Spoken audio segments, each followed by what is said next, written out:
Howdy. Thanks for the input. I'm always open for new things.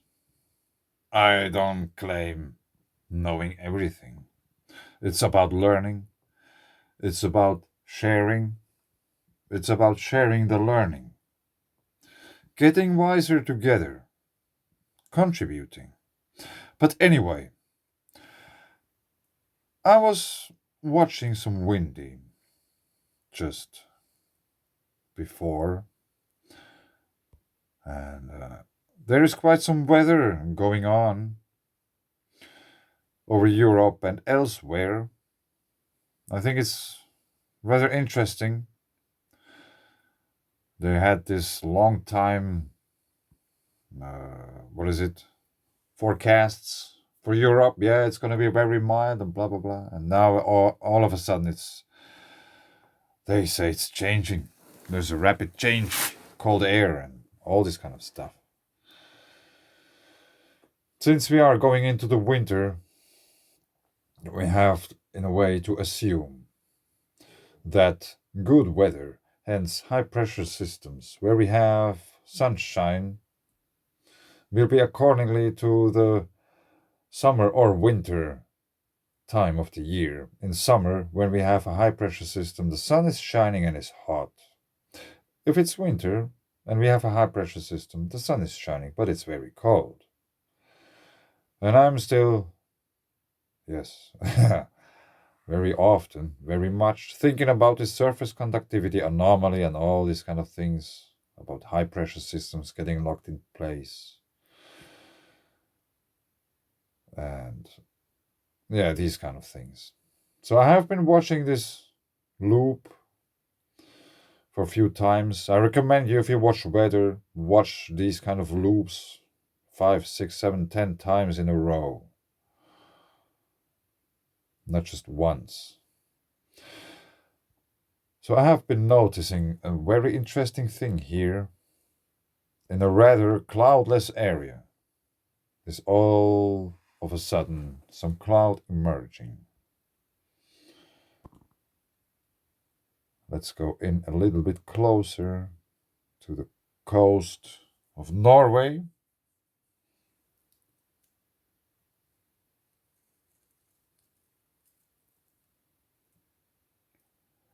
And boom, there's a cloud which appears and disappears.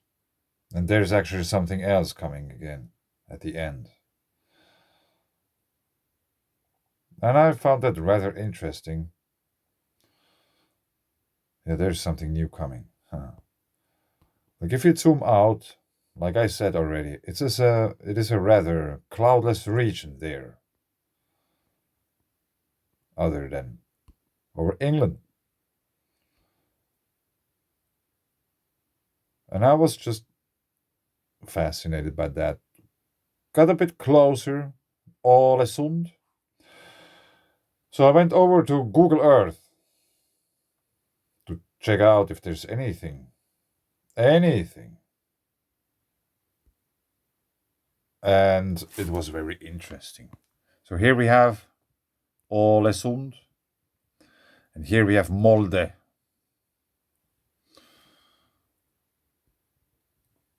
Which we can also here find, of course, on that map. Ålesund, and Molde.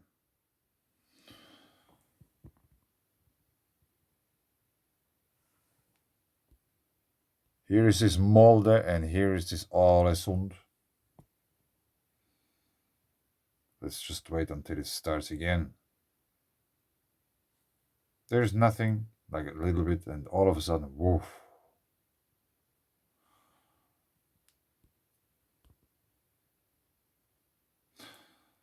So, back to Google Earth. Maybe there's something also in Ålesund. There has been, like on these islands, there has been something interesting as well. And here we can see a canyon going down and stuff. But we want to check out this region here, since there's no possibility to make endless videos. It has to be Somehow we have to, it's not cherry picking, not at all, but somewhere we have to, in a way, start. And I found that dwerlivatnet, dwerlivatnet, which I think refers to water, dwerli water. And I thought that's a rather interesting surface of this lake. It seems to be frozen. I might be wrong, but it seems to be frozen over, and it has this kind of holes in it. Since I have been practicing ice fishing, drilling holes into the ice and then sitting there and freezing and swearing because nothing happens, you just freeze your off, and yeah, it's boring. I don't like it. But it was the only way to go fishing back in the days when I was really into fishing. So all these holes might be just fishing holes. I'm not too sure about these longer. There might be also related to fishing. There might be nets in this. Despite it would be rather strange, or somehow, how to put it, like oversized fishing. If this would be a net, this would be a net, this would be a net, and this would be a net, and all these dots here would be fishing places also up here. It is possible. Maybe there are many fish in this pond. Maybe, maybe not. But there are several interesting parts that I found very interesting. For example, here, it is not clearly visible, but there is this line going probably down here somewhere. And here is this elongated feature in the ice with those two round, whatever they are, features. And that looks all very interesting. There's this other feature, they all go to the shore. And here on the other side of the Dverlivatnet, let's turn the whole thing around. This goes very far. There's like people using tents on the ice where you can keep yourself warm and all these kind of things. Maybe they have bulldozers and they were just like driving off the snow here. Or with some other machine, maybe bulldozer would drop through the ice. Don't go with a bulldozer on the ice.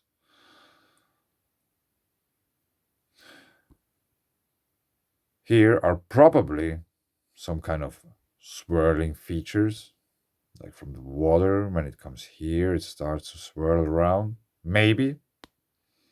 Maybe not. This seems to be molten water. It has a much darker color, and you can follow that.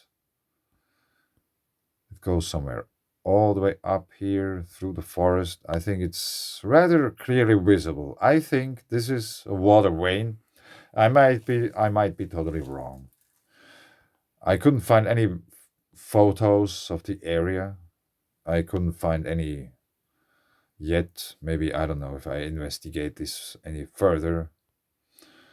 But I couldn't really, like, in first small investigations, couldn't find any proving of this being a water vein. It just somehow looks to me like one. Like if there is water flowing here, it might be darker because the rest of it is of the surrounding is covered by snow, which is white. And it's not so clear. Maybe here are some veins going down to the main stream and then they go back to the lake or they go into the lake. And that's a hill. So it is possible that all this is flowing down here somewhere into this lake where we get these features. And I was just wondering, since it seems that there is ice and snow all over the place, it might be cold and there is still water running. And that's just one lake with those very many interesting features. And I'm not sure if the lake is discharging here somewhere.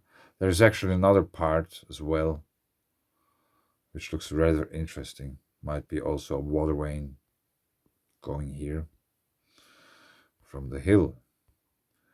But we want to go over here. There are some buildings. So this could be the fishery. Maybe they are growing fish there and that's their job. That's why there are so many fish there. I don't know. There's nothing marked here on this house.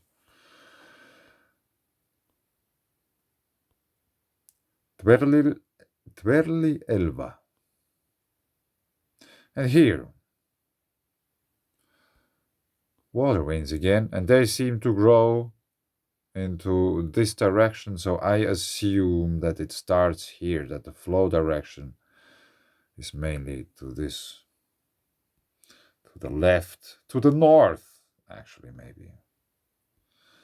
Because here we have north, it's not north, northeast, anyway. Doesn't matter in this case too much.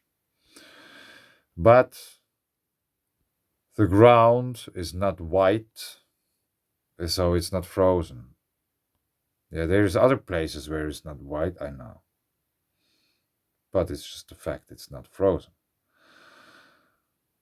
And we have also this kind of region where it seems to discharge in this other lake, which also has this kind of features here. These might be also just I don't know what's the ice drilling. What's the name of the ice drill in English? Kaira, se on suomeksi. In Finnish it's kaira. And there seems to be another water vein coming down from somewhere.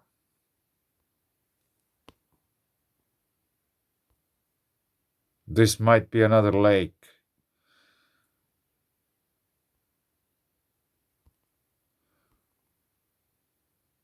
So, there are some rather interesting things there. Water bodies. Also, this Orkiesruvatnet has some rather interesting ice features. It seems that this one is thicker ice. It has been once molten almost everything of the lake, since it has been, I don't know if it's fall or winter or spring or whatsoever.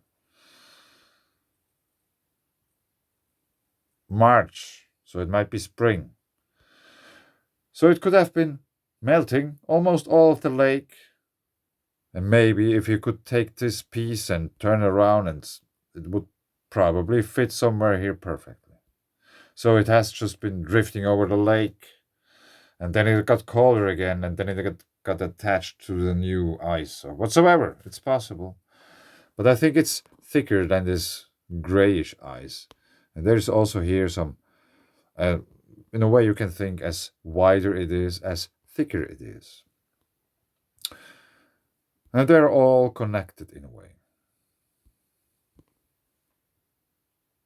There is also, if we just turn around again, there's also this mountain here, which seems to be very much higher than the surroundings because it has much more ice. And beside this mountain, and we are still in this region where we had these sudden clouds emerging and disappearing, we have a church.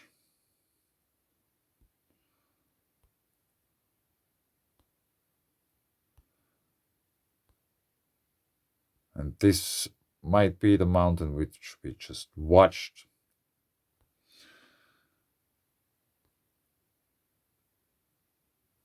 And I don't know if this is just, we are just probably watching from the church away on the other side of this water body, fjord, lake, whatever it is. And there are clouds within the vicinity of this mountain. Again, here on the left, they seem to be in a way attached to it. Here we have this water body here, church. In the background, a mountain, which is shrouded in clouds.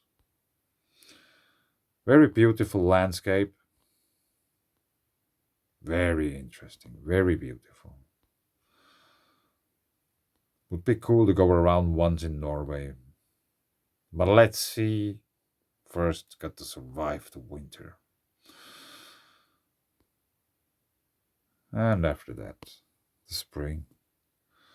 And so on. So this church is located close to water. And it's the Waterveins church. And here is what Wikipedia knows about that. And you have heard me probably talking about churches being built on special places, probably some water sources or whatsoever, which would indicate that there would be some kind of electromagnetic anomaly compared to the environment, since there is a water spring or whatsoever. And in the case of mountains and mountain springs, cryptodomes called source domes, other names, they have many names. There are active mountains, they are not dead. And if they are really volcanoes, some of them might be. They are not, they are probably just dormant, since there's still water pouring out of that mountain. It's alive. It is a part of Earth's electrical circuitry and stuff, and so on. Waterveins Church is a parish church of the Church of Norway in Hustvika municipality in Møre og Romsdal County, Norway. It is located, you can read the whole thing through, but I just noticed we are already very far into the time. I just wanted to, in the 1900s, the 230-year-old church burned down after being struck by lightning. If there is a water source in a church, or whatever water source, it depends. No, I think almost all of them. It has to be all of them. Because it is a really active part of the electrical environment. It carries energy. It is energy. You can build a dam and you can harvest part of the energy of the water. So there is water. In a way, an energy source, which could even attract lightning. Yes, the church burned down after being struck by lightning. And this church is in the vicinity of those quakes. No quakes. Of these clouds.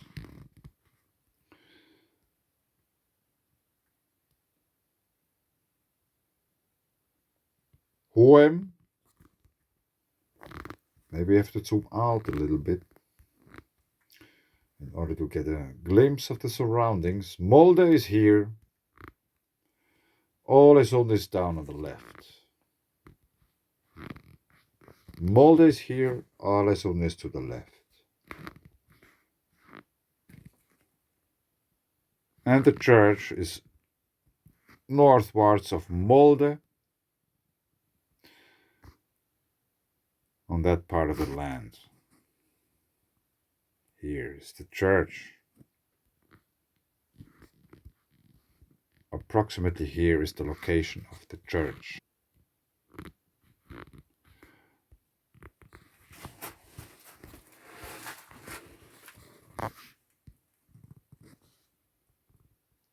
Church here.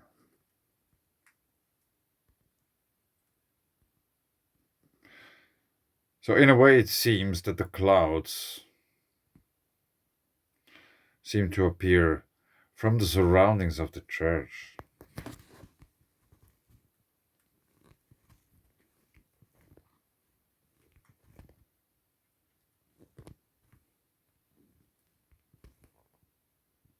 I think that's the church.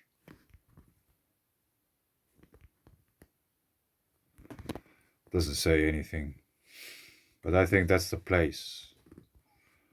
Now let's zoom back out again.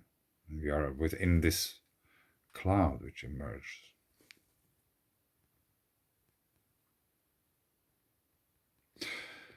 Yes, but that's already a very long video once again.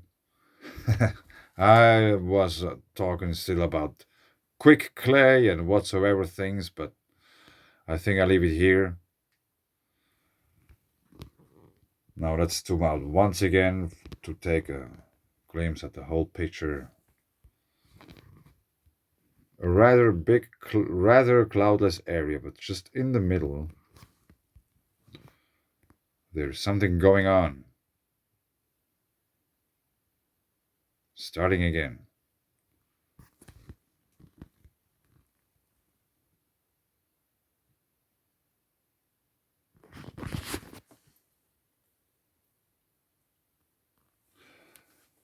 If cryptodomes degas by emitting hydrogen, in a way, would it form water vapor? Like if I don't know, I'm not a chemist. I don't know what happens if you just there would be quite much hydrogen, but many other gases or components or however elements in the same cloud, I guess. Not only hydrogen, but what happens if you just would put hydrogen into the air? Would it form water vapor? I don't know.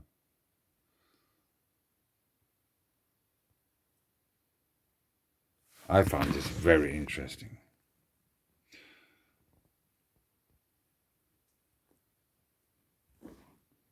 But anyway, I leave it here.